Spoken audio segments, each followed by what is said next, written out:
सबसे पहले मैं भारत एक्सप्रेस इसको विशेष रूप से बहुत बहुत शुभकामनाएं और शुभेच्छाएं देता हूं।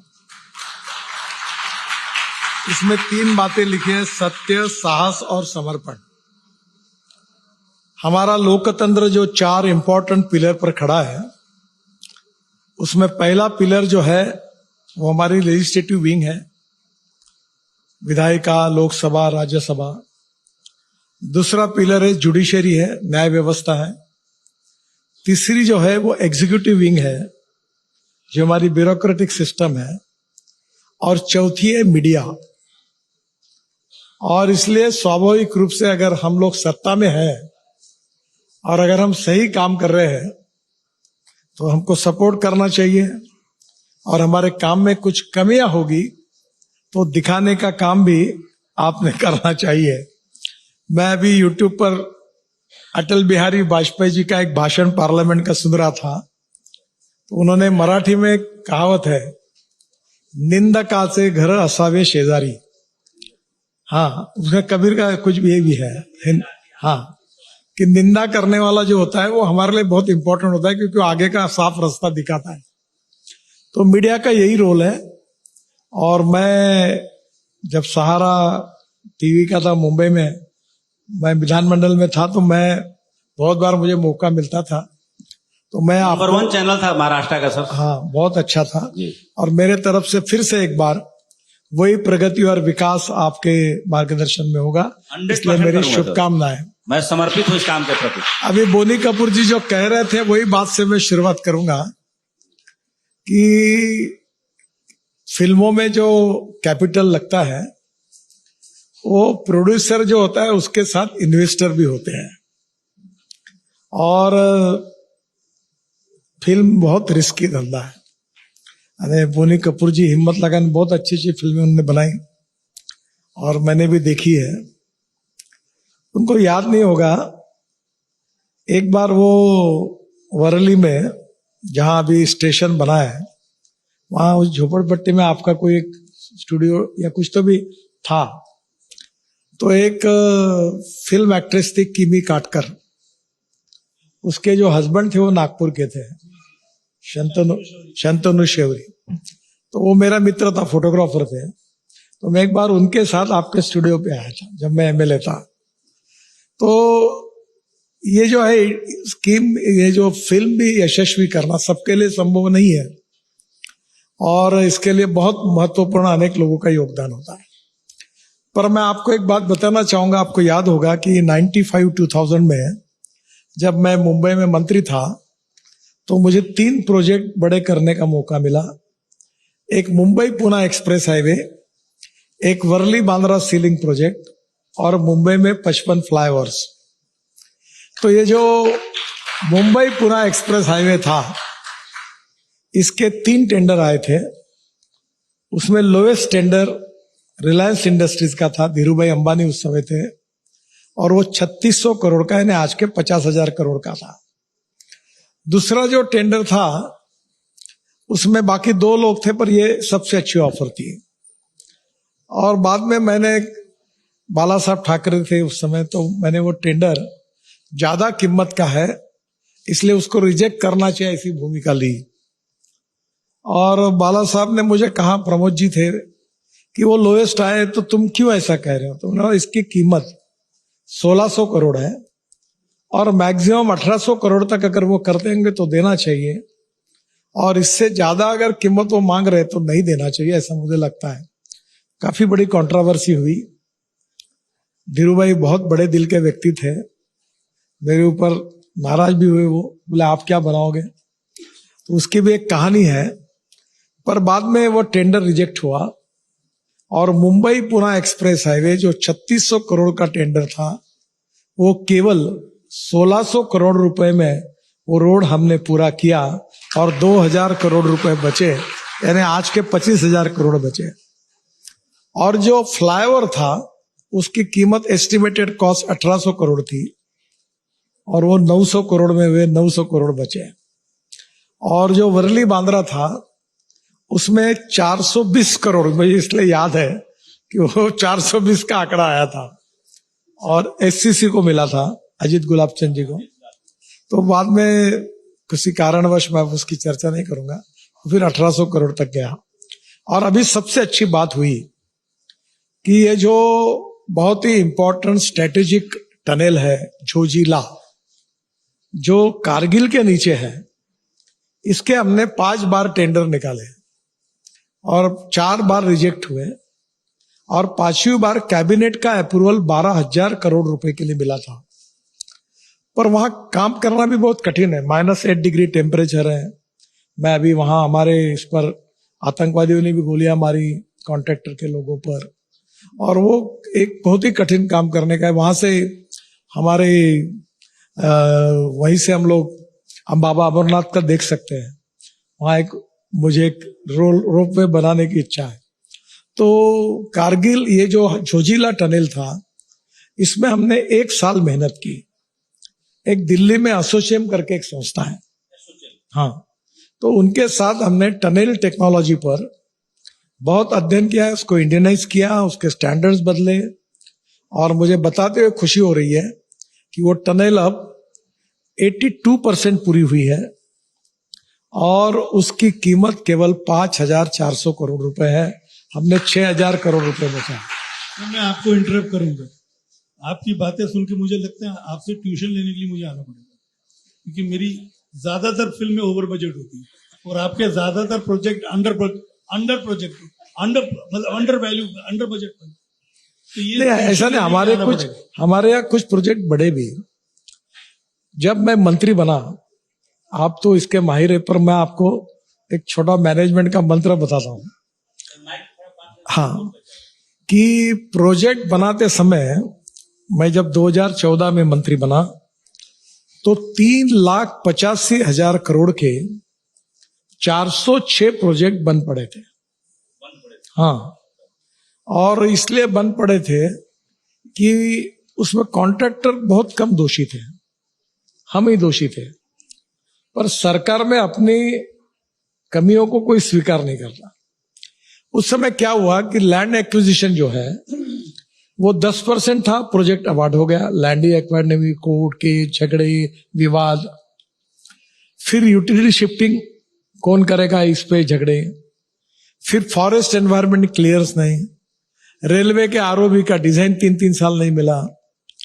तो मैंने सब प्रोजेक्ट टू प्रोजेक्ट जब स्टडी किया तो 40,000 करोड़ के प्रोजेक्ट हमने टर्मिनेट किए। अब सिंपल बात है जी, ये भी बैंक से कर्जा लेते हैं, तो बैंक से कर्जा लेते हैं, डीपीआर, डिटेल प्रोजेक्ट रिपोर्ट देने के बाद बैंक बोलते काम शुरू करो। अब पैसे उठाने के बाद बैच का मीटर चालू होता है, वो मशीनरी खड़ी कर देता है, जैसे ये शूटिंग कर रहे हैं। अब मैं माफी मांगकर इनको बताता हूँ। एक मुझे याद है कि हरिद्वार हाईवे वाला था, वो एक मैं आपसे मिलने आया था, तो एक मीटिंग चल रही थी आपके कमरे में, तो आप एंटीक रूम में आप मेरे से मिले, लेकिन मैं जो मीटिंग चल रही थी तो 10-5 मिनट आपने बोला कि प्रतीक्षा करो, लेकिन कमरे में ही प्रतीक्षा कराई। तो ये सारा चीज मेरे सामने डिस्कस हो रहा था, मुझे याद आ गया सारा। वो जो था, और ईरा इंफ्रा डूब गई, मैं उसका नाम नहीं लेता, उसने जयपुर में बहुत जमीन खरीदी की और बैंक से पैसा लेके डाइवर्ट किया था, वो कंपनी का नाम नहीं लेता हूं। और बाद में वो पूरा प्रोजेक्ट, उसके 3-4 हजार करोड़ के प्रोजेक्ट बन पड़े थे। तो हमने क्या किया कि जो प्रोजेक्ट शुरू हो सकते हैं उनको बैंकों को बुलाया, हमने हमारे एक्विजिशन की हमारी जिम्मेदारी स्वीकार की, वो सुधार दी, और हमने 40,000 करोड़ के प्रोजेक्ट टर्मिनेट किए और 3 लाख करोड़ के प्रोजेक्ट हमने फिर से चालू किए, और हमने भारतीय बैंकों को करीब 3 लाख करोड़ के एनपीए से बचाया। अब ये क्या दिक्कत है मैं आपको बताता हूं। बोनी जी जैसे कुछ समय मैं नहीं बोल पाऊंगा इस विषय पर, ये नहीं बोल पाएंगे।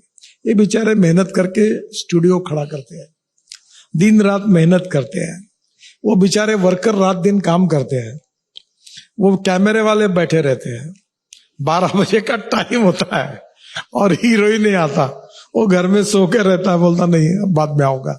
तो बेचारे इनको तो दिन भर का पैसा भरना पड़ता है ना, ऐसी दिक्कत है। तो हमने अब क्या निर्णय किया कि 90% लैंड एक्विजिशन किए बिना हम अपॉइंटमेंट डेट नहीं देंगे, इन्वायरमेंट फॉरेस्ट क्लियरेंस के बिना अपॉइंटमेंट डेट नहीं देंगे।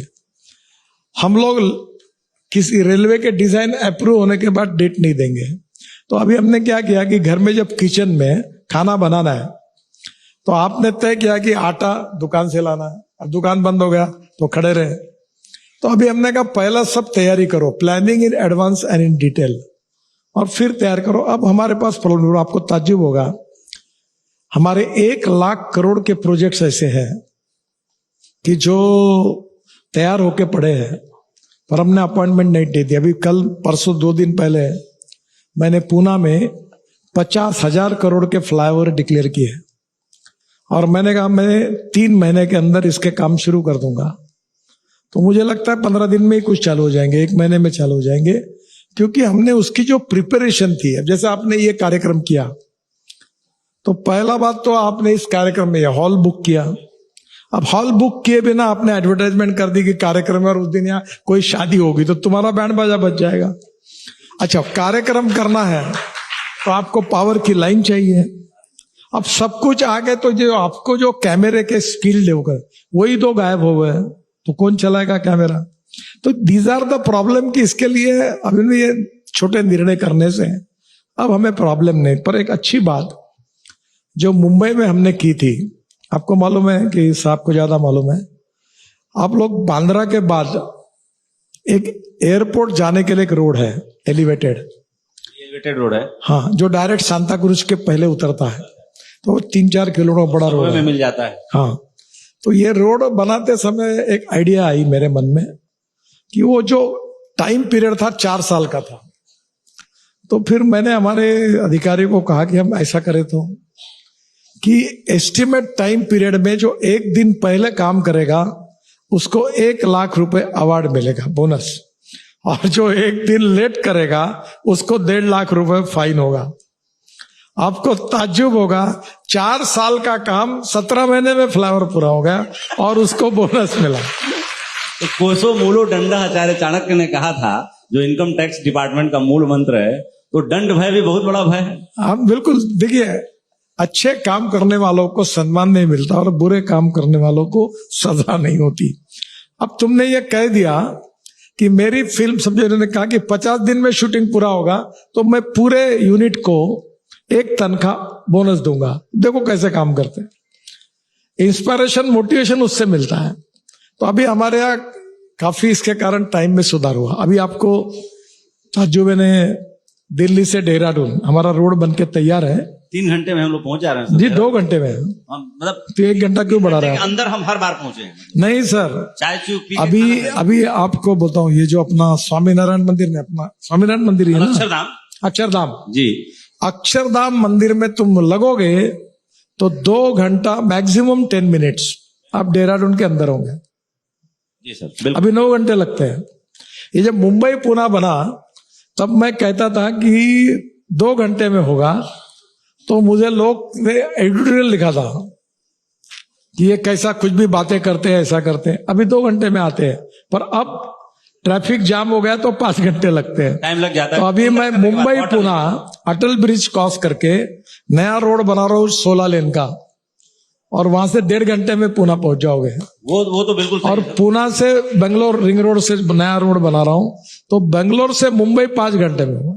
क्या बात कर रहे हैं। हाँ, अब दिल्ली से चेन्नई, अब इसमें जो हमने रोड बनाया, दिल्ली से सूरत, दिल्ली मुंबई हाईवे, और सूरत से नासिक, नासिक से अहमदनगर, अहमदनगर से सोलापुर, सोलापुर से कर्नूल, और कर्नूल से कन्याकुमारी, त्रिवेंद्रम, हैदराबाद, बेंगलोर, बेंगलोर, कोचीन, पूरा साउथ इंडिया।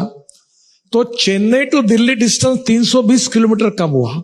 अभी रोड कैसा है, आप यहां से दिल्ली से मुंबई जाते हैं पुराने रोड से, मुंबई से मुंबई पुणे एक्सप्रेस हाईवे से पुणे जाते हैं, और पुणे से कोल्हापुर और पुणे से सोलापुर, 2 साउथ को जाने के लिए रास्ते हैं। अब पुणे मुंबई जाने की जरूरत ही नहीं, आप सूरत के बाद वो वाधवान पोर्ट बन रहा है, वहां से डायरेक्ट एक रोड समृद्धि महामार्ग को नासिक में मिलेगा, और वहां से डायरेक्ट आप कर्नूल तक चले जाओगे, तो नेचुरली एकदम 320 किलोमीटर कम होगा। इसका फायदा क्या होगा, लॉजिस्टिक कॉस्ट कम होगी। अब देश में कैपिटल इन्वेस्टमेंट आएगी तो रोजगार निर्माण होंगे, रोजगार निर्माण होंगे तो गरीबी दूर होगी।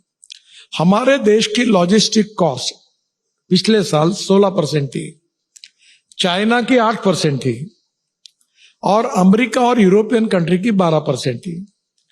अभी IIM बेंगलोर और चेन्नई IIT और कानपुर IIT ने एक रिपोर्ट तैयार किया है और उन्होंने ये इंडिकेट किया है कि जो रोड अच्छे बने हैं और फ्यूल में जो चेंज हो रहा है, इसके कारण हमारी लॉजिस्टिक कॉस्ट 6% कम हुई है, 10% हुई। अब मैं आज आपके सामने दावा करता हूं कि हमारी लॉजिस्टिक कॉस्ट अब सिंगल डिजिट में यानी 9% पे आई है और अगले एक साल में हम चाइना के बराबर रहेंगे तो 16% के बजाय अगर हम 8% पे आएंगे तो एक्सपोर्ट के मार्केट में हम कॉम्पिटिटिव बनेंगे। 8% कॉस्ट कम होगी तो हमारा एक्सपोर्ट बढ़ेगा। और हमने केवल रोड नहीं बनाया, अभी मैं आपको एक उदाहरण बताता हूं कि मैंने अभी ये सोनीपत में एक प्रोजेक्ट का लॉन्च किया। उसमें एक इलेक्ट्रिक ट्रक है 60 टन की, वो स्वैपिंग पॉलिसी है। वो ट्रक कंटेनर JNPT से मुद्रा से और कांडला से सोनीपत लाते हैं। बख्शी एंड कंपनी है, ये शिपिंग की बहुत बड़ी लॉजिस्टिक है उनकी। उन्होंने ट्रक लिए और रेणुका शुगर वालों ने बनाया और ये स्वैपिंग डाला, मैंने इनॉग्रेशन किया। अब वो जो उनको 1 लीटर डीजल के बजाय 110 रुपए का डीजल है तो उनका खर्चा इलेक्ट्रिक का 20 रुपए है। अब जो लोग मुझे एक समय, मैं जब इलेक्ट्रिक कार की बात करता था, स्कूटर की करता था, हाँ, एक टाइम में आप करते थे। अभी मैंने गाड़ी में बात की, अब पेट्रोल डीजल के भाव बढ़ रहे हैं तो इलेक्ट्रिक कार वाले कुछ नहीं बोल रहे हैं क्योंकि उनको पहले ही सस्ती हो गई। मैं इलेक्ट्रिक कार में आया हूं अभी, हाइड्रोजन कार, इलेक्ट्रिक और इथेनॉल 100% कारें में यूज करता हूं। अगर देश स्वावलंबी बनेगा तो हमें इंपोर्ट पे किसी पे भरोसा की जरूरत ही नहीं, पोल्यूशन भी कम होगा। तो अब लॉजिस्टिक कॉस्ट हमारे रोड के कारण कम होगी। इसका कारण दिल्ली से देहरादून कार में 2 घंटा, ट्रक में 3-3.25 घंटा। दिल्ली से जयपुर कार में 2.25 घंटा, ट्रक से 3 घंटा। अभी तो हो गया वो बीच वाला रोड पूरा हो गया सर। अभी विशेष रूप से चेन्नई से बेंगलोर 2 घंटे में, अभी 8 घंटे लगते हैं। मेरठ से दिल्ली ये 4 घंटे लगते थे, अब 1 घंटे में हो गया। और मानेसर से अगर चढ़िए, जो नया रोड बना है जयपुर तक के लिए, वो टोंग क्रॉस करते हुए आपको पहुंचा देता है 2 घंटे। अगर सर ऐसे इतने रोड बने अभी कि अभी आजकल सबसे बड़ा प्रॉब्लम आया कुंभ में। तो मुझे योगी जी ने, जब मैं गया था स्नान करने के लिए, तो मैंने देखकर बोला, तो उन्होंने कहा आपने हमारी समस्या बढ़ाई। मैं बोला मैं तो स्नान करने के लिए आया हूं, योगी जी ऐसा क्यों बोल रहे हैं?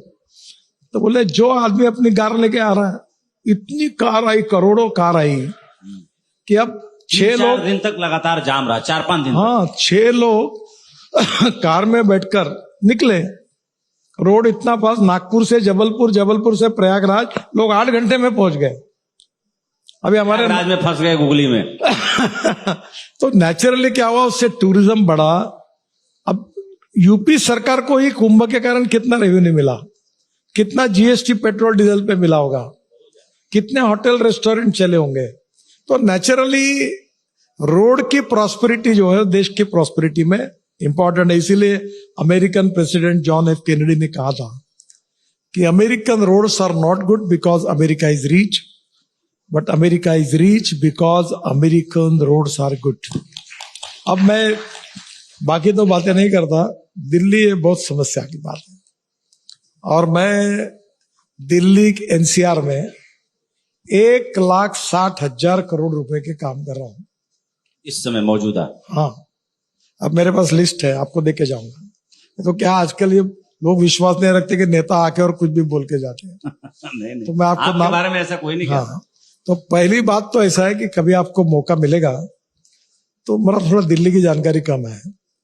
ये आप मथुरा रोड से आते समय वो कालिंदी कुंज वगैरह जो एरिया है ना, वो है, थोड़ा सा होता है, उधर से हम रोड बना रहे, अभी पूरा हो रहा है। जी। अब ये रोड से जाते इतना तकलीफ है, अब वो नया रोड बन जाएगा तो डायरेक्ट यमुना के इधर से आप पहुंच जाओगे इधर, तो एकदम समय बच जाएगा। अब दिल्ली में हम लोग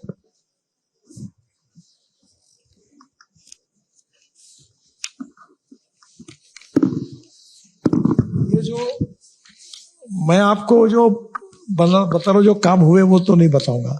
द्वारका एक्सप्रेस हाईवे पूरा हो गया। पूरा हो गया। केवल द्वारका एक्सप्रेस हाईवे के बाजू में 5 से 6 लाख लोगों की टाउनशिप बनी है।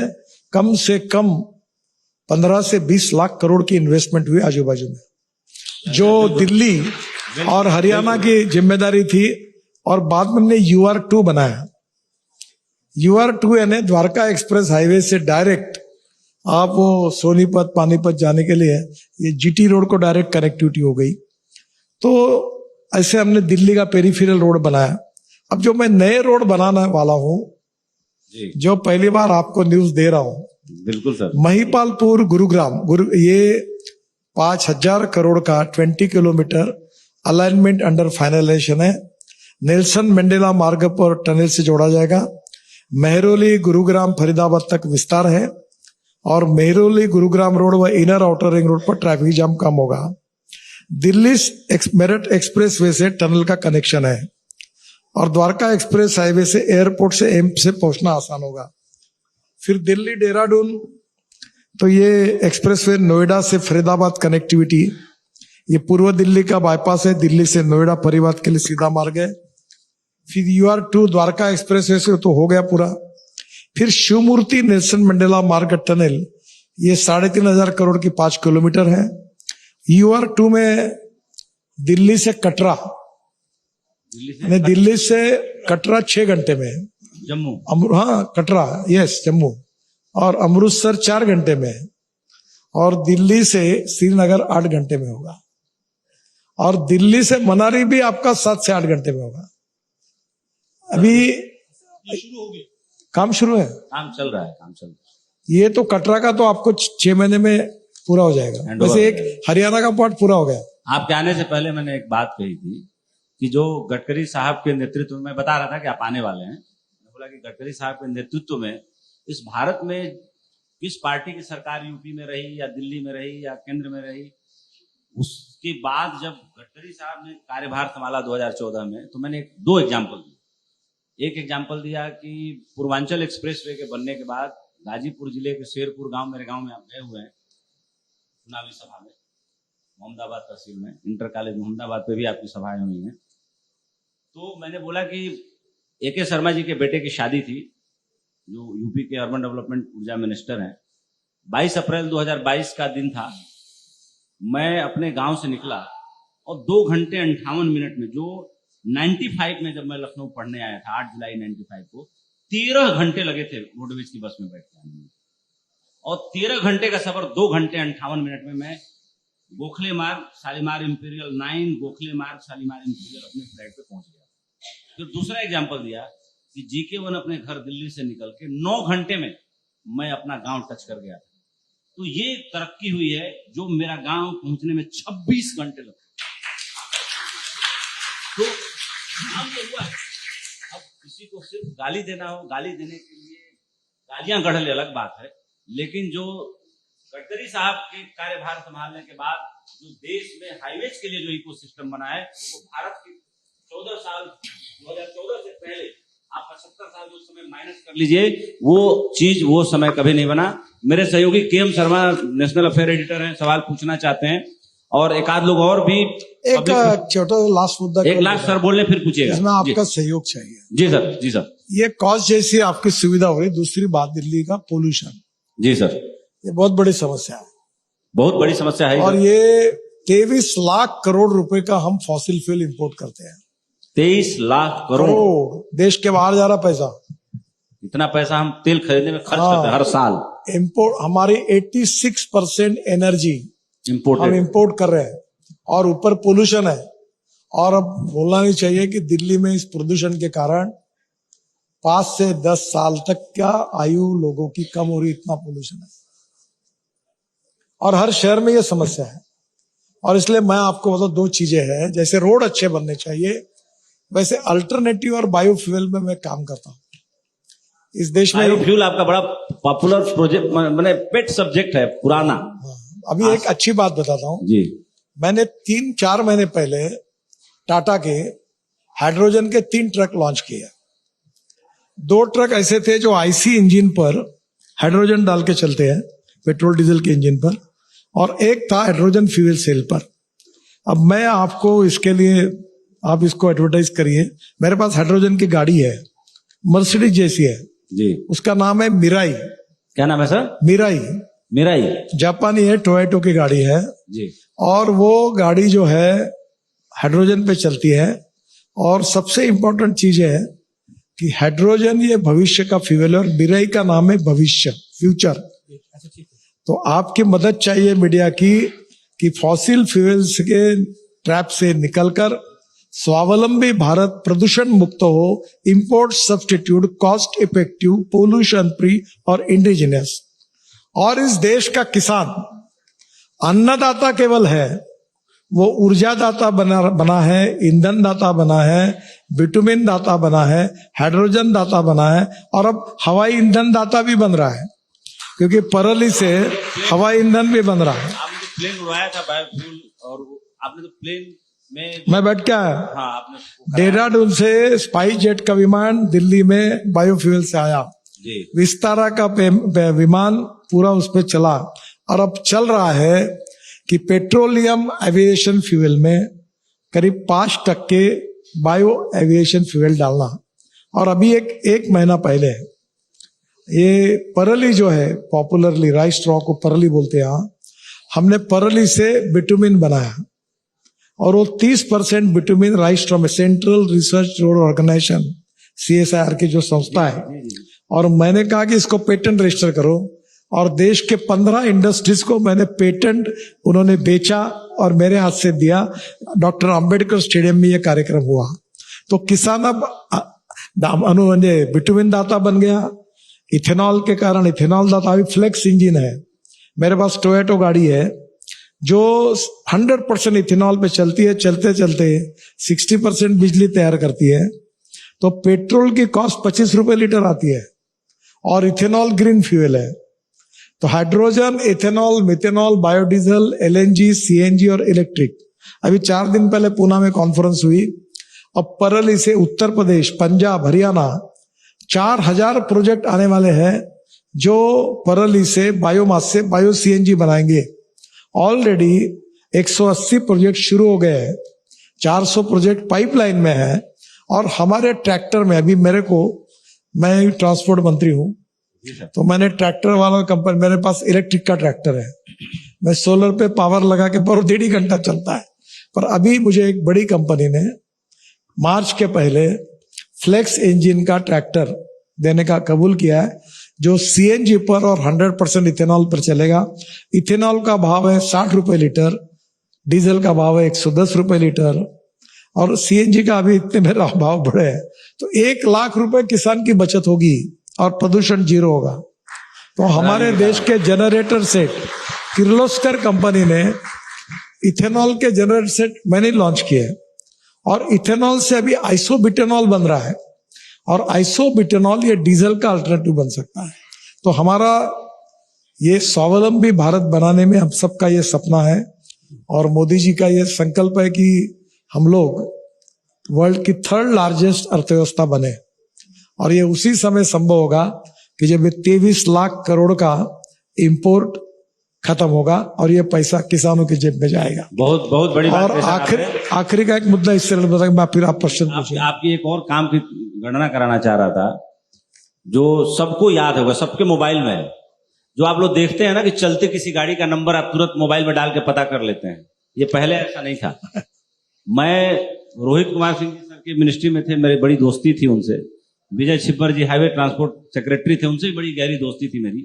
मैं जाता था कभी कभी लंच करने, सर से मुलाकात तो कभी कभार होती थी, बहुत बिजी रहते थे, कमरा भरा रहता था, नहीं उन लोगों के पास चाय पानी करके मैं आ जाता था। तब एक प्रोजेक्ट बन रहा था कि इस भारत देश में जो VI4 देखते हैं, चाहे ये सारी चीजें देखते हैं, लेकिन जो नंबरों का डिजिटाइजेशन इन्होंने कर दिया कि त्रिपुरा में हो, चाहे कश्मीर में, चाहे दिल्ली में हो, चाहे हरियाणा में, चाहे किसी भी राज्य में, महाराष्ट्र में, आप केवल गूगल में कार का नंबर डाल दो, आपके कार का ओनर आ जाएगा। ऐप लॉन्च करने वालों को सर ने खुली परमिशन दी कि ग्रिड से आप कनेक्ट हो जाओ और कोई नंबर डालो, किसी कार के ओनर का नंबर, यूं चलते पलक झपकते देख लो। ये पहले एक बड़ी बात है, उसमें ये भी आ जाता है कि कार पे लोन किसका, किस बैंक का है, सब आता है पूरा। किसका है, अभी और नया आ रहा है कि 3 बार अगर वो ड्राइवर ने वायलेशन किया तो चौथी बार लाइसेंस सस्पेंड हो जाएगा। वो नया बिल पार्लियामेंट के सामने आ रहा है। जो अच्छा ड्राइविंग करेगा उसके पॉइंट बढ़ेंगे और जो बार बार रॉन्ग साइड जाएगा, रेड सिग्नल वायलेट करेगा, 3 बार करने के बाद उसका 2 साल के लिए लाइसेंस सस्पेंड हो जाएगा, गाड़ी नहीं चला पाएगा। 2 साल 2 साल के लिए। एक अच्छी बात बताता हूं जी सर। कि 2014 में हमारी ऑटोमोबाइल इंडस्ट्री का साइज 7 लाख करोड़ था और ये देश की सबसे बड़ी इंडस्ट्री है। इसमें हम 7वें नंबर पे थे वर्ल्ड में, अब हम 3रे नंबर पर आए, हमने जापान को पीछे छोड़ा है। अब हमारे इंडस्ट्रीज का साइज 23 लाख करोड़ है।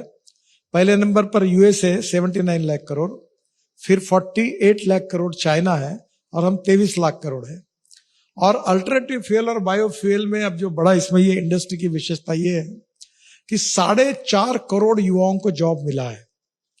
जीएसटी के रूप में सबसे ज्यादा रेवेन्यू स्टेट और सेंट्रल गवर्नमेंट को देने वाली ये इंडस्ट्री है। और तीसरी बात, सबसे ज्यादा एक्सपोर्ट करने वाली ये इंडस्ट्री है।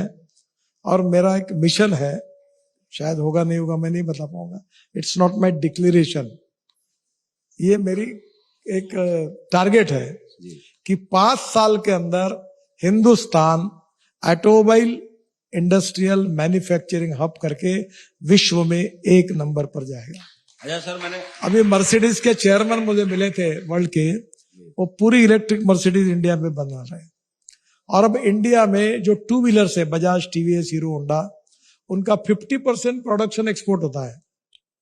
और इसलिए आने वाले समय में हमारे देश में जो मैन्युफैक्चरिंग कारें होंगी, स्कूटर्स होंगी, ट्रक्स होंगे, बसेस भी, हमारे दिल्ली के कंपनी की बसेस ऑस्ट्रेलियन सरकार ने खरीदी की है इलेक्ट्रिक की। तो अब हमारा देश विश्व में ऑटोमोबाइल में हम 1 नंबर पर जाने की कोशिश करेंगे, तब कम से कम 10 करोड़ लोगों को जॉब देने वाली इंडस्ट्री होगी, जो रोजगार देने वाली होगी। अभी अशोक लेलैंड उत्तर प्रदेश में इंडस्ट्री डाल रहे हैं, तो ये हाँ उन्होंने किया तो बहुत बड़ी भूमि। तो एक तो रोड और ट्रांसपोर्ट व्हीकल दोनों के इसमें, बाकी आप पूछिए। एक सवाल मैं आपसे पूछना चाहता हूँ, बड़ा मैंने सोचा था आपसे कोई सवाल नहीं पूछूंगा, लेकिन आज मन करके ऐसे पूछ रहा हूँ और आप जैसा जीनियस व्यक्ति इसका उत्तर दे सकता है। जब इलान मस्क लॉन्च कर रहे थे अपनी कंपनी टेस्ला, तो दुनिया में बहुत तेजी से बहस चलने लगा है। जब BYD चाइना की कंपनी थी, जापान की कंपनी टोयोटा जो कंप्लीट हाइब्रिड मॉडल पे गाड़ियां लॉन्च कर रही थी, ये सवाल आज बनता है ईरान और इजराइल और अमेरिका के वार को लेकर। तो दुनिया में एक बड़ी गहरी बहस चली कि फॉसिल फ्यूल का जमाना गया भाई, और जो फॉसिल फ्यूल में काम करने वाली कंपनियां थी, उन लोगों ने रोड शो कर करके जल्दी जल्दी अपने शेयर ऑफलोड करने लगे। यहां तक कि सऊदी अरेबिया की जो सबसे बड़ी रिफाइनरी वाली कंपनी है, उसको भी ये बात समझ में आने लगी कि हमें ऑफलोड करना चाहिए अपना शेयर और कहीं ना कहीं दूसरे मोड ऑफ बिजनेस में हमें इंटर करना चाहिए। अब इस वार के बाद अचानक से ये लोगों के दिमाग में महसूस होने लगा है कि भाई ले दे के इलेक्ट्रिक कार से ज्यादा तो अभी भी फॉसिल फ्यूल से चलने वाली कारों का और चलने वाले संसाधनों का, मोड ऑफ ट्रांसपोर्ट का ही जमाना है। इलेक्ट्रिक कार ही विकल्प है या इससे चलने वाली चीजें आगे बढ़ेंगी, ग्रो करेंगी, ये मार्केट की कंपनियां शीर्ष को छुएंगी। ऐसा हल्का सा ये जो नैरेटिव था, जो धारणा था, लोगों के दिमाग में धूमिल पड़ने लगा है। और फॉसिल फ्यूल बहुत इंपॉर्टेंट है। वेनेजुएला के पास सबके जुबान पर अट गया है, किसके पास कितना परसेंट है, किसके पास कितना परसेंट है, किसके पास कितना परसेंट है, और आगे क्या होगा। तेल लोग लगे रिस्टोर कराने, यहाँ तक कि मैंने भी एक दिन बोला अपने मैनेजर को, मैंने कहा देख लो तेल ओल का संकट न हो जाए, ले दे के तभी एक ही इलेक्ट्रिक कार अपने पास है, तो ऐसा ना हो कि कहीं चलने में दिक्कत हो। तो आपको नहीं लगता सर कि जो फॉसिल फ्यूल का रिजर्व है उसको दुनिया में अपलोड करने के लिए ये वार भी एक अच्छा खासा बहाना है, और वो कंपनियां ज्यादा मुनाफा बनाए, रातों रात मुनाफा बनाए। देखिए, पहली बात तो वॉर के ऊपर मैं कोई कमेंट्स नहीं करता, पर एक बात आपको इकोनॉमिक्स की समझाता हूं। इकोनॉमी पे ही जी। आप में से कितने लोगों के पास इलेक्ट्रिक कार है? हाथ उठाइए भाई। अब इनको ये पूछिए कि आपकी पेट्रोल की कार का महीने का खर्चा कितना था और इलेक्ट्रिक कार का कितना है? बताइए भाई निशान जी। मैं बताता हूं, जिसका 30,000 रुपए पेट्रोल का खर्चा था, उसका इलेक्ट्रिक कार का खर्चा 3,000 रुपए, 4,000 रुपए। और वो भी अपने घर में अगर सोलर लगाया होगा तो फुकट में। डिस्काउंट दूसरी बात, इलेक्ट्रिक कार का मेंटेनेंस ही नहीं है, ना कार्बोरेटर है, ना कोई कार्बन निकल रहा है, ना कुछ नहीं है। तीसरी बात, जब हमने इलेक्ट्रिक कार शुरू की तब लिथियम आयन बैटरी की कीमत $150 पर किलोवाट पर आवर थी। आज इस लिथियम आयन बैटरी की कीमत $55 पर किलोवाट पर आवर ने 1/3 हुई। हमारे यंग टैलेंटेड आईटी इंजीनियर्स ने जो रिसर्च किया, अभी मेरे घर पर एक दिल्ली के लड़के को फोर्ड कंपनी ने अवार्ड दिया, उसको आप जरूर बुलाइए। जरूर बुलाएंगे उसकी सर। कंपनी के कैप 1100 करोड़ की हो गई। उसने क्या किया, एल्यूमिनियम एयर टेक्नोलॉजी लाई। क्या क्या सर? एल्यूमिनियम एयर टेक्नोलॉजी, देखो lithium ion technology battery chemistry है। जी इसमें लिथियम आयन का जिंक आयन, एल्यूमिनियम आयन, ऐसी अलग अलग केमिस्ट्री डेवलप हुई। हमारे यहाँ भी हुई है, बहुत रिसर्च चल रहा है और हमारे यंग इंजीनियर टैलेंटेड इंजीनियर बहुत अच्छा काम कर रहे हैं। और अभी ये जो अल्टरनेटिव केमिस्ट्री है, इसके कारण अब इलेक्ट्रिक कार की और इलेक्ट्रिक पेट्रोल कार की प्राइस लगभग सेम होगी। अभी आप बड़े प्रमाण पर, मैं आपको बताता हूं, आपको पता है कि इलेक्ट्रिक स्कूटर, ये यूपी में लखनऊ कानपुर में भी इंडस्ट्री लग गई। अभी इन्होंने क्या किया, बजाज ने और टीवीएस ने, दोनों इलेक्ट्रिक स्कूटर मैंने लॉन्च की, उन्होंने 125 किलोमीटर के लिए बैटरी का चार्ज करना पड़ता है, तो बैटरी बड़ी है। तो इन्होंने क्या किया कि उनकी कीमत 1,25,000 थी। तो ये जो यूपी वगैरह में जो इधर लोग थे, इन्होंने स्कूटर अच्छी बनाई, बड़े बड़े अच्छे कंपनी की स्कूटर है। अभी एक बेंगलोर की कंपनी यहाँ की उधर की है, और उनने 60 किलोमीटर की बैटरी लगाई, तो बैटरी कॉस्ट आधी हो गई। तो बजाज और टीवीएस ने एक अध्ययन किया, उसमें ध्यान में आया कि एक व्यक्ति रोज 26 से 28 किलोमीटर स्कूटर चलाता है, तो आपको 125 की जरूरत ही नहीं। तो कैपिटल कॉस्ट, वो 60,000 रुपए में स्कूटर बेच रहे हैं। छोटे छोटे लोग खरीद रहे हैं जी। आप छोटे गांव में जाओ, आपको 15-20 ब्रांड के स्कूटर की एजेंसी दिखती है। बड़े प्रमाण पर रोजगार मिला है, और ये कार में भी हो रहा है, अभी ऑटो रिक्शा में हो रहा है। ये ई रिक्शा जो है, ये मैं जब मंत्री बना मैंने इसको स्पेशली ये रिक्शा आप ही की देन है और अभी एक इसमें गलती हुई। क्या? ये जो दिल्ली में जो लोग हैं वो क्वालिटी का काम कम करते हैं, थोड़ा सा ये उसका क्वांटिटी का करते चीप हैं। मॉडल। तो अभी मैंने क्या किया है कि हमने एक भारत एनकैप स्टार रेटिंग किया है, तो वर्ल्ड के कार टेस्टिंग के लिए इंडिया में आ रही है। तो अभी मैं एक कमिटी अपॉइंट की और मैं ई रिक्शा का भी भारत एनकैप में रेटिंग कर रहा हूं, और जो अच्छी क्वालिटी की कार ई रिक्शा होगी उसी को रेटिंग मिलेगा। अपने पेपर में एडवर्टाइजमेंट आती है कि हमारी कार का 2 स्टार का रेटिंग है, फ्रीज में नहीं आती। तो नेचुरली अब क्वालिटी उससे दुरुस्त होगी, तो अब ये एक्सपोर्ट बढ़ेगा। लेकिन ई रिक्शा ने जो छोटी दूरी, जैसे दिल्ली में मैं जाता हूँ इधर उधर जो कॉलोनियां हैं, जैसे मान लीजिए आउटर नॉर्थ है दिल्ली का जो एरिया, तो वहां पे जैसे मान लीजिए किसी मेट्रो से उतर के आपको किसी कॉलोनी तक जाना है, तो ई रिक्शा कनेक्टिविटी में बहुत बड़ा रोल अदा कर रहा है। लेकिन ई रिक्शा को लोगों ने जुगाड़ का साधन बना दिया, जुगाड़ टाइप की गाड़ी कर दी। जैसे पहले बनती थी, अब उसको आपने बहुत मॉडिफाई किया। लेकिन अगर कोई बढ़िया ट्रस्टेड कंपनी आ जाए तो वाकई मैं अभी बड़े कंपनियों का नाम नहीं लेता, उन्होंने बनाई है, पर आपको एक छोटी बात बताता हूँ। अब थोड़ा एक दृष्टिकोण इसमें अलग है। इस देश में 1,30,00,000 लोग आदमी आदमी को धोने का काम करने वाले साइकिल रिक्शा चलाते थे।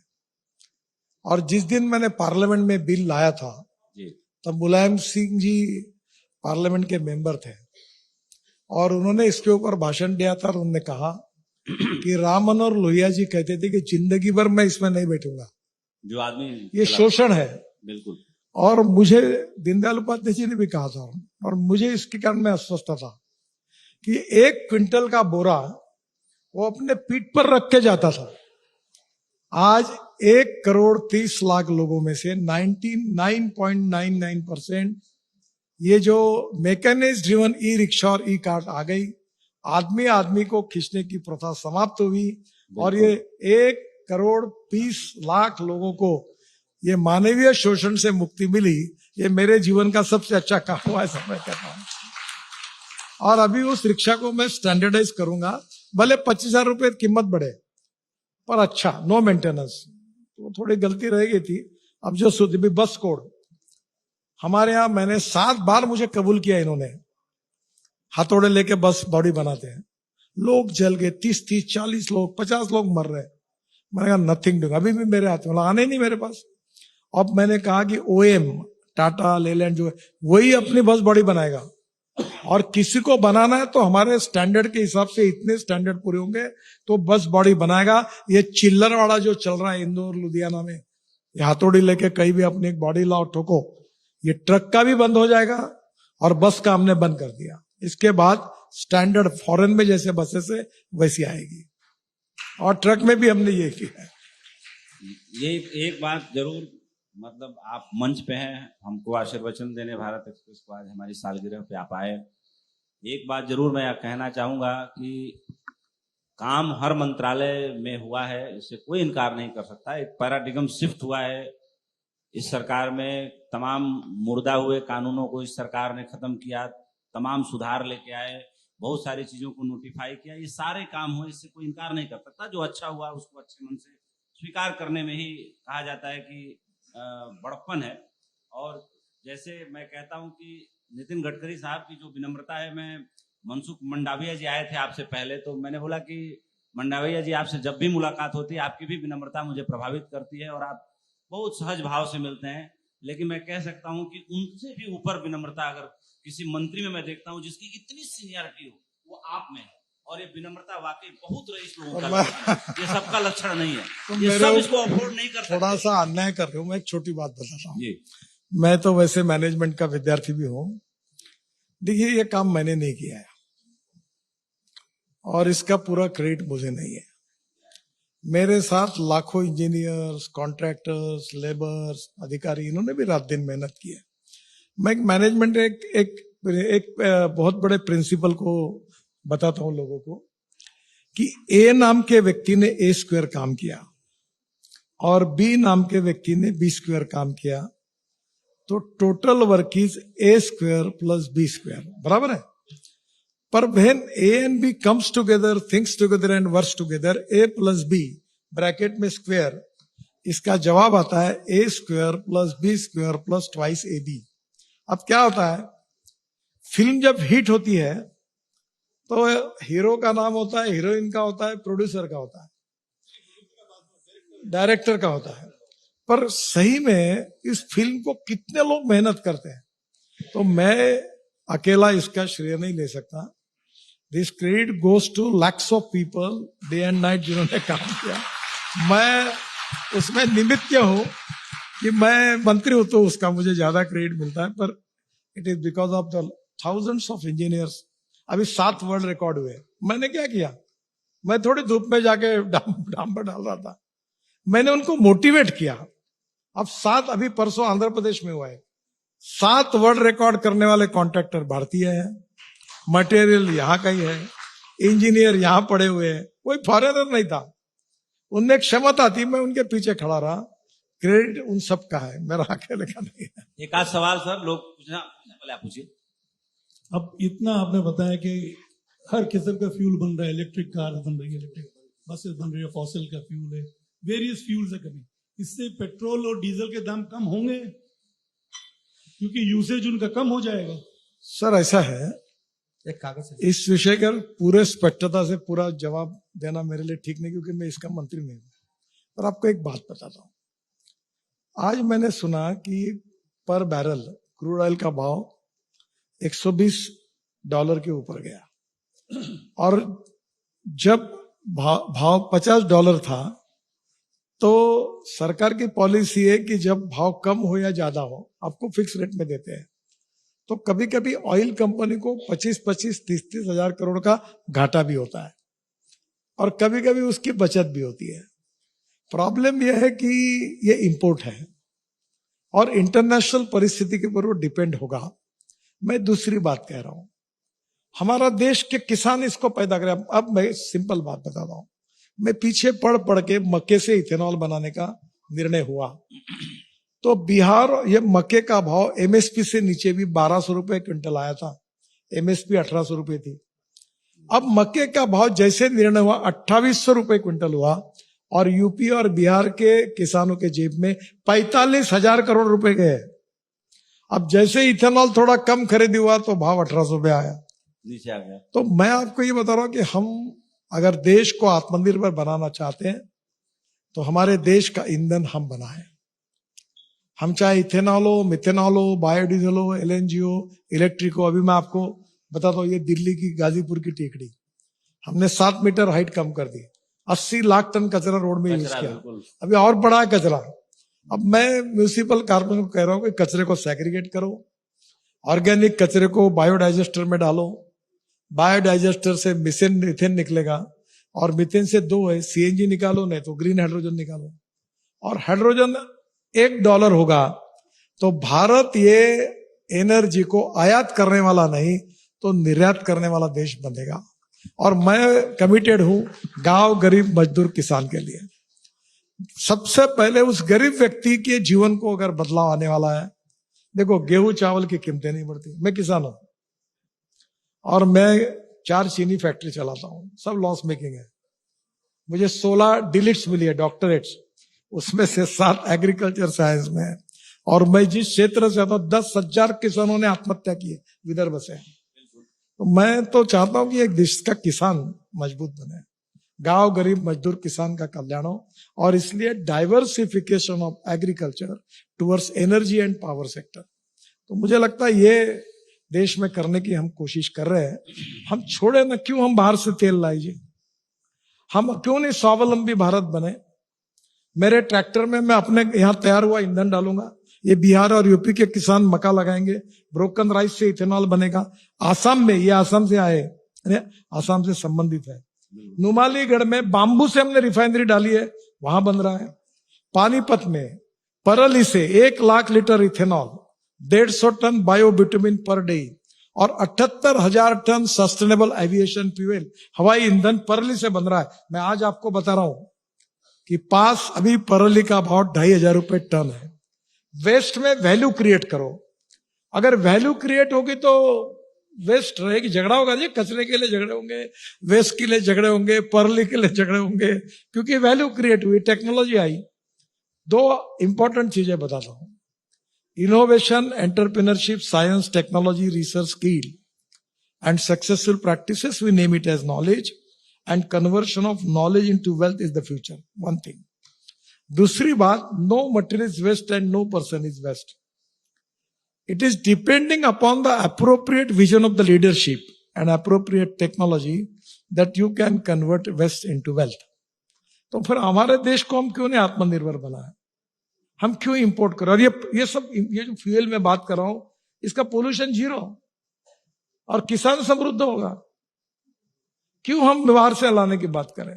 और मैं लोगों को भी आह्वान करता हूं, इसलिए मैं पर बायोफ्यूल, इलेक्ट्रिक, हाइड्रोजन की गाड़ियां लेके घूमता हूं, लोगों को दिखाओ, देखो मैं चल रहा हूं, तुम भी लो, ताकि पेट्रोल डीजल की ना खरीदी करें।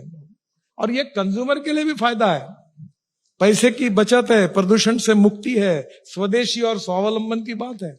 तो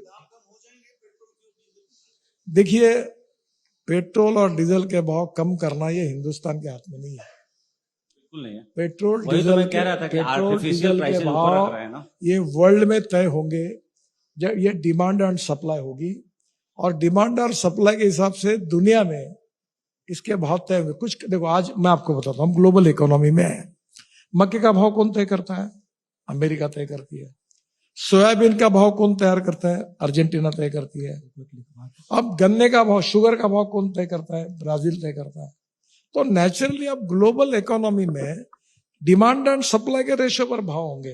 पर मैं ये बताता हूं कि हमारे यहाँ पेट्रोल डीजल से सस्ता अगर अल्टरनेटिव बायोफ्यूल है और लोग ने इलेक्ट्रिक और अल्टरनेटिव फ्यूल की गाड़ियां खरीदी की, तो पेट्रोल डीजल खरीदने की जरूरत ही नहीं पड़ेगी। तो क्यों ये प्रॉब्लम है? हमें बड़े तो बड़े भाव दुनिया वाले देते रहे, हमें क्या लेना देना उससे। देखिए कैसे समय 1.25 घंटा बीत गया, धीरे धीरे बात करते करते पता ही नहीं चला। एक सवाल कोई लेना चाहते हैं? एक सवाल आप पूछ लीजिए। नितिन सर, मेरा एक सवाल था। मेरा नाम कृष्ण मोहन शर्मा है। मैंने आपके घर पे भी यही सवाल पूछा था कि बायोफ्यूल डिपेंडेंट अगर हमारा कंट्री हो जाएगा तो जो ईंधन पे हम खर्चा करते हैं उसमें कितनी बचत होगी? देखिए, अभी हमने पटक पटक के सब कोशिश करने के बाद बायोफ्यूल और इसकी इकोनॉमी 1.5 से 2 लाख करोड़ की बनी है। बहुत बड़ी बनी सर, 2 लाख करोड़ रुपए बहुत और हो गए। सर जब देखो एक प्रॉब्लम है मुझे बताने में, क्योंकि सच बोलता हूं तो मुश्किल मेरी बढ़ेगी। हिंदुस्तान में 2 चीजों का एक्सपर्टाइज है, एक पॉपुलेशन ग्रोथ कैसी करना और दूसरा ऑटोमोबाइल ग्रोथ कैसी करना। ये दिल्ली में भी बड़ी मजा है, मैं बड़े लोगों के यहाँ जाता हूं। मैंने अपने घर में 6 गाड़ियों का पार्किंग बनाया, नियम से नक्शा बनाया। यहाँ बड़े बड़े आदमी हैं, रोड पे गाड़ियां खड़ी करते हैं। 3 मंजिले की बिल्डिंग है, बंगला उनका 4 मंजिले का है, पार्किंग नहीं करते। अब कहा जाएगा रोड पूरे अगर इसमें पैक हो जाएंगे तो कैसे होगा। तो कभी कभी ऐसा है कि अब ये बड़े प्रमाण पर पेट्रोल डीजल की खपत भी बढ़ रही है। हम 2 लाख करोड़ की इकोनॉमी बनाते हैं तो उधर इतनी गाड़ियां खपत बढ़ रही, कंस्ट्रक्शन बढ़ रहा। अभी मैंने ये भी किया कि एग्रीकल्चर इक्विपमेंट और कंस्ट्रक्शन इक्विपमेंट भी अल्टरनेटिव और बायोफ्यूल में आएंगे। मैं ट्रैक्टर को भी इथेनॉल पे लेके आ रहा हूं, मैं कंस्ट्रक्शन इक्विपमेंट को भी ला रहा हूं। और धीरे धीरे मुझे लगता है कि निश्चित रूप से ये बहुत बड़ी प्रोसेस है, ये समय लगेगा, पर इसके बारे में ऐसा कोई आश्वासन कोई दे नहीं सकता और मैं भी नहीं दे सकता। बिल्कुल, थोड़ी दूर की कौड़ी तो है ही, और जाहिर सी बात है कि जब अभी भी तेल की लड़ाई चल रही हो तो ऐसे में तेल के भाव निश्चित करना थोड़ा अनिश्चित सी बात है। तो ये सवाल थोड़ा सा अभी दूर का है। हाँ पूछो। नमस्कार सर, ये सवाल इसलिए क्योंकि आप सोशल मीडिया पे आपकी बहुत बड़ी फैन फॉलोइंग है और इस मुद्दे पर आप बहुत ज्यादा गंभीर और संजीदा सी बात करते हैं। जो सड़क दुर्घटनाएं होती हैं उसको लेकर के आप युवाओं को किस तरीके का संदेश देना चाहेंगे और सरकार उसके लिए क्या कर रही है? देखिए, मैं अब सबसे इंपॉर्टेंट चीज बता दूं, मेरे में डेयरिंग है, मैं भी मेंबर ऑफ पार्लियामेंट। अब मैं आपको कहूंगा तो शायद लोग नाराज, मैंने कहा जो करेगा जात की बात उसको मारूंगा लात। तो मैं ये कहने की ताकत रखा मेरे अपने। मैं युवाओं को एक बात कहूंगा कि विवेकानंद जी ने कहा था कि no philosophy can be taught to empty stomach. और अब देश की प्रगति और विकास में सबसे इंपॉर्टेंट कोई चीज है तो वो है टेक्नोलॉजी, नॉलेज। और ये नॉलेज को अभी परसों मैंने और देवेंद्र जी ने नागपुर में एक फैक्ट्री को ओपन किया। जी सर। वो फैक्ट्री अब ज्यादा बता नहीं पाऊंगा आपको मैं, वो फैक्ट्री ने अपने लड़ाई में सबसे ज्यादा ड्रोन और मिसाइल दिए। सबसे ज्यादा सर ड्रोन और मिसाइल दिए। जोड़ा में से। हाँ, तो अभी हमारे पुराने समय हमने जो सिनेमे देखे थे, राज कपूर का नहीं क्या, वो मुकेश के गाने थे, साहब को पता है ज्यादा, कि वो जवान राइफल लेके उतर रहा है और सीमा पे जा रहा है। अब ये लड़ाई खत्म हो गई जी। मैं ईरान में था, प्रधानमंत्री जी ने मुझे भेजा था, ये उस समय के प्रधानमंत्री के ओथ सेरेमनी के लिए। एक 15-20 लोग थे रूम में, सब देश के प्रमुख। तो मैंने सबसे हाथ मिला के कॉफी चाय कॉफी हुई। एक आदमी मुझे भी हाथ मिला है, पर वो कोई देश का बताया नहीं उसने कुछ, पर वो सुप्रीम कोर्ट जज वहां ये देता है शपथ, तो प्रधानमंत्री और उसके साथ वो चलता था। मुझे लगा सर ये कोई देश का बता ही नहीं रहा, इसने कौन होगा ये। तो मैं चुपचाप रहा। मैं वापस आया और वापस आने के बाद 4 बजे मुझे एम्बेसडर ने उठाया। तो मैंने उसको कहा भाई क्या रात को क्या हुआ? बोले साहब निकलना पड़ता है हमको। बोले क्यों? क्या सर क्या हुआ? निकलना पड़ता है बोले तुरंत। अच्छा। बोला कहाँ विमान? बोले 4 बजे 5 एयरपोर्ट चले जाएंगे अपन, तो जाना मुश्किल होगा। बोला क्या हुआ? बोले जो हमास का जो नेता आया था उसको ईरान की सरकार ने गुप्त रूप से एक बंगले में छुपा कर रखा था पुलिस प्रोटेक्शन में।